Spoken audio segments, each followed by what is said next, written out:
Hey everyone, welcome back to Wild Wednesdays, podcast dedicated to spark that wild in you. I'm Leah and I'll be your guide to the wild side. On this episode, we're diving in with an engineer and a shark diver, Cova Scott. Hi Cova, how's it going? Great, how are you? I'm doing fantastic. Do you want to give us just like a quick rundown on what you do? Absolutely. It's quite complicated what I do. I do a few different things. So my background is mostly engineering, but my passion is wildlife. Ever since growing up, just following footsteps of my mom, she's always been helping save wildlife, etc. So that's always been the backbone. So currently, to this date, I am helping out with American Shark Conservancy as the vice president and Okay. helping run that right now, while also doing a few different projects, whether it's designing new innovative shark tags and a few different things that are on the aspect coming out. So do you work on the like the technology side, like putting together the tags and updating? Oh, wow, that's really interesting. Yeah, so I design circuit boards so that like combined with the conservation side of things, it's been like a really unique way of combining Yeah. the two things together. Wow, that's a really niche career Yeah, path, honestly. That's way cool. it's very niche. And I think it took me this long to realize that, I mean, there's no real rules of how to do this life. So you kind of just get to paint it however you want. And this is like a really cool painting that I'm kind of falling into. Yeah, right on. That's way cool. Okay, so my next question I was gonna ask you what sparked your inspiration in sharks, but I also want to hear what sparked your inspiration as an engineer. Ooh, I grew up pretty much in a lab. So I learned how to solder in fourth grade. Some project, we had to create some animals. So I just, of course, made it out of spare parts that I found around the lab. Okay. So I think it wasn't necessarily passion, it was more of just what I was used to and good at. Mhm. And then the passion side of sharks was actually, it's always just been wildlife, but sharks came to me from, I worked at a wildlife hospital in California and we did a lot of raptor work. And Okay. it's always been that misunderstanding of these apex predators that are scary and all the Mhm. things, but people don't really realize that it's because they do it out of necessity. Yeah. It's not necessarily what they're not trying to be scary. Yeah. They're there for a reason. They're not trying to kill you, or they're not. That's not like their intent. Well, Right. right. Right. So it's I guess I just wanted to share my side of what I saw with the Raptors. And then I had a friend here. I moved back to Florida and I Mhm. had a friend that was just like, "Do you want to work with sharks?" I was like, sharp pointy objects? Absolutely. Like, let's go. So ever since I think I moved back 2017, 18, and ever Mhm. since then I just haven't looked the other direction. So it's been different ways of trying to help the sharks, whether it's legislation or showing people diving with sharks, or I mean, now it's more on the conservation side of Mhm. education and now the innovative side with tags. So kind of all the Yeah. different angles. Yeah. Right on. That's way cool. When you dive, is it specifically for like research purposes, or do you dive for fun just to go hang out with sharks, or Yes. both?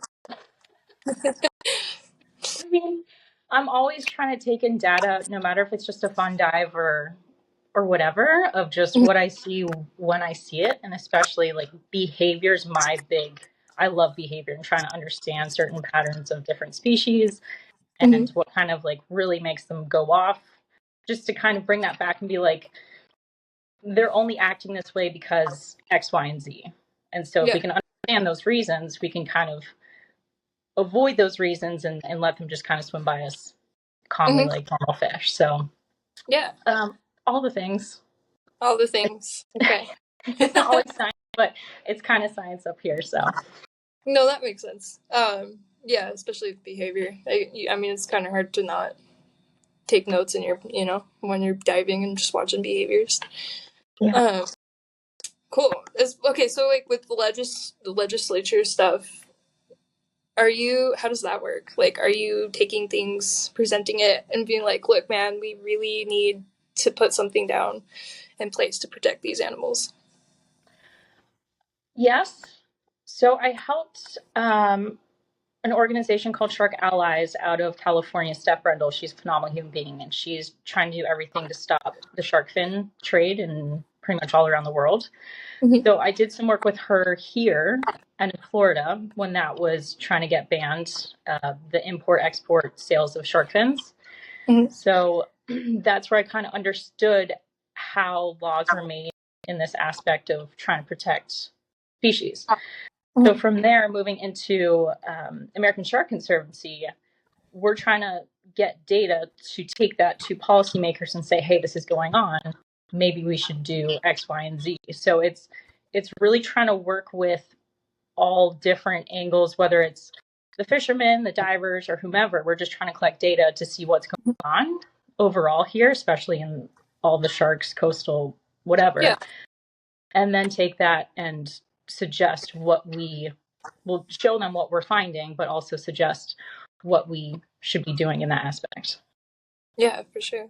That seems like it could be kind of a little bit frustrating, especially if people aren't, like taking it serious. You're really looking in. I don't know, you can look at like data, but I feel like most people kind of don't really understand.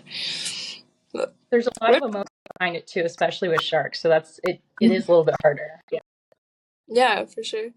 Okay, well, when you were diving, have you had like any spiritual, emotional experiences, or just any kind of cool? I'm sure you've have had a lot of cool experiences, What's it? honestly. What's like Um, one that's really sticks out that you want to share?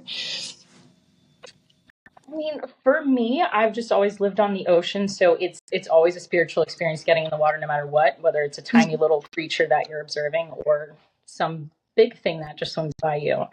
Yeah. It's kind of hard to pinpoint, but maybe one that sticks out for me was a manta ray, and that was my first manta ray experience. We were doing a beach dive here off Jupiter, and we had a buddy that was droning, and he found one that was super far away, and there Mhm. was no way I was going to be able to make it to that manta ray in the water in time. And then we all ended up getting out, and I mean, we had a good dive, etc. But all of a sudden, I was like, I feel like something's still out there. And so I saw a little splash of where I was looking, and I was like, I don't think I even said anything to anyone around me. I think I just ran back in the water and went to that area where I found a little splash. I looked around and I didn't see anything. Then all of a sudden, I see a manta ray just come up behind me and just do a quick glide and look in my eye. And I was like, oh, okay, Whoa. hey. It was really cool. That That was would my be, first encounter with one. yeah, that would be really crazy. I've always wanted to swim with manta rays. I've never been able to do it yet, but I'll get there. I want to have Yes. that experience. Yeah. How, like, it's probably a dumb question. How big was it? Like, massive? So we have a good population. Well, I guess it's relative, but we have a population here off our coast. They're Mhm. mostly juveniles, so they're going to be around anywhere from like 5 foot to up the coast a little bit further, maybe 12-foot wingspan. Okay. But this one would be like 6 foot wingspan, which seems really big, but they get big. So Even bigger. Gotcha. yeah. Cool. That's way awesome. I'm gonna kind of hop back over to the to shark tagging and engineering. Tell me a little bit more about your that side of your career. It kind of just, I've always thought and dreamt about it. And then it's slowly this year kind of falling on my lap of how Mm-hmm. it's coming about. So, did lots and lots of research the past 2 years, even just talking to any scientists of what are your issues? What do you want to see more in shark tag? Any types of tags? What do you want to see more of? And uh, just kind of collecting that internally. And then this year, this group, Marine Science Foundation, they kind of fell in our lap and we're looking for people to work with. And they're also a group of engineers. So we're working with them to kind of do the impossible or what hasn't been done yet and Mm-hmm. kind Yeah. of see what's like for me fixing things or trying to do the impossible is just, it's a lot of fun, especially when it can help promote conservation, especially ocean conservation. I'm all about it. So it's kind of been unraveling that way. And just kind of seeing where we can take that. Yeah. Okay, cool. What do you have any like really cool traveling coming up, or any projects, goals that you're trying to shoot for? Any conservation goals you're trying to shoot for? Just save the planet, you know. Yeah. Save the But ocean. there's a few things coming up which are really exciting. And one of my biggest goals is to get some prototypes in the water this next coming year and really try and take that off. Mm-hmm. So that's my number one goal. So I have I have a trip coming up at the end of January. We're going to French Polynesia. Okay. Wow. Christina Ochoa, she's doing a really cool Summit to Sea Mm-hmm. campaign where she's summiting the tallest mountain in South America, and then we're going to go to French Polynesia and just kind of travel around and work with the locals and see what they have and kind of just really bring about what's going on over there.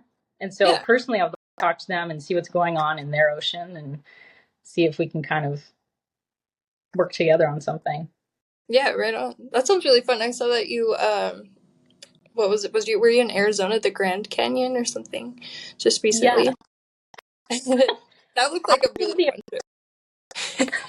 it was a really fun trip. I went with probably 15 other people, and I had a buddy that was like, "You want to go run across the Grand Canyon twice?" And I was like, "No, but yes, let's do it." So I only made it one way, which was probably 24-ish miles. Okay. Definitely experience, and Yeah. it's beautiful. It was Mhm. perfect weather. Highly recommend any trip. So it was really Yeah. cool. That looked really fun. That looks really hard. 24 miles is a long time. That's really cool that you got that under your belt. Um, Yeah. do you have any advice for anybody? I guess you could answer this in two ways too. Any advice for anybody looking to start a career in engineering or in diving, specifically with sharks? I love this question because a lot of people do come to me with it. Mhm. And first off, there's no dumb questions. It's especially this age in technology. Reach out to many people, ask them questions of how did you get there, etc. Mhm. And for me, I got here was just the same thing, asking people how did how do I do this? How do you, whether it's engineering. Engineering, I guess when I grew up was a little bit different. I think I Yeah. was one in three females in a class of 100 Okay. people, so it's a little bit more intimidating, but hopefully, especially with more women in the wildlife areas, I Mhm. feel like they're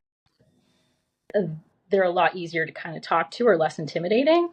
Yeah. And yeah, just ask them anything and see if there's one of the big things, see if anyone has any opportunity of volunteering. That's how I kind of got into the wildlife hospital, and then Mhm. from there getting a boat. I think I worked for free my first year, but I spent hundreds of hours in the waters with sharks just to try and understand their behavior a little bit better. And then from there, like, just got a camera in my hands and tried to document what I could. So Yeah. I mean, with that type of passion of what you're trying to get into, just one step at a time, talk Mhm. to people, ask questions, volunteer, Mhm. and there's no dumb answers. Dumb questions. There's no dumb questions. Or dumb answers. Yes. Um, yeah, right on. I think that's actually like why I started this podcast too, is because I know I get asked a lot of questions and I have a lot of questions. Just I like to know things, and so I think yeah, for sure, you just need to ask questions, start searching, and just go for it too. Like find something and just send it, right? Just send it. Just Absolutely. send it. Awesome. Do you have like any social media, like anything, like a website? I know you have an Instagram. I follow you on Instagram, and I love everything you do. What's your like media production Instagram? Thank you. That's kind of more of like a hobby. I if I'm not doing any type of scientific stuff, I'll try and take my camera with me. And that side of social media is more for fun and trying capturing people doing good things, or just trying to inspire people to get outside, or Yeah. honestly, just a lot of people come to me and they're like, I'm scared of the ocean. Cool. Mhm. Let me show you what I see, so that inspires you to come into the water and see it's not that scary. And you can really see like a Yeah. whole magical side of underwater. Yeah. Right on. Sorry, that was wrong. That's okay. Trying to No, have, no, that's okay. Your Instagram. Okay, so yes. I kind of asked two questions there. I could see what I did. So I was asking about your media production scene. You said that's a hobby. I think that's really cool still. Do you have a website where people can look at stuff, or okay, you do. Let's hear Well, it. it's still in progress, like 3 years later. So I don't have it yet. Hopefully, that's another goal that I'm trying to get into. Okay. And especially that should try and cover all the things. But as of right now, I don't have anything to Okay. share. Cool. Can people go follow your social media after they watch this? Absolutely. Absolutely. Okay. And I'm not the greatest at responding to Instagram, but I will do my hardest, especially people who are like, hey, how do I get into this? If it's not on there, I would also go to ASD_Shark Studies, which is Mhm. our Conservancy Instagram. And so we can also see if people are trying to volunteer, ask questions. We can kind of help direct, go from there. Okay, cool. That's in Florida, right? Correct. Yep. Yeah, Florida. Okay, cool. I think I might just go check that out. You take volunteers. Yes. Yep. Cool. Okay. I think And I we might go. have, absolutely. We actually have a long-term study right now working with the shark ecotourism boats that we will throw people on. You can go grab non-invasive data of what sharks you see. So technically you're diving with sharks and collecting data for us. So that's also a volunteer position we are looking for people to help with. So Okay, just cool. That's really cool. Awesome. I'm gonna go check that out myself. All right. Well, I think that's like all the questions. Honestly, we could wrap it up here, and yeah, thank you so much for coming on and hanging out with me for a second. thanks Let for me. having me. Of course. Yeah.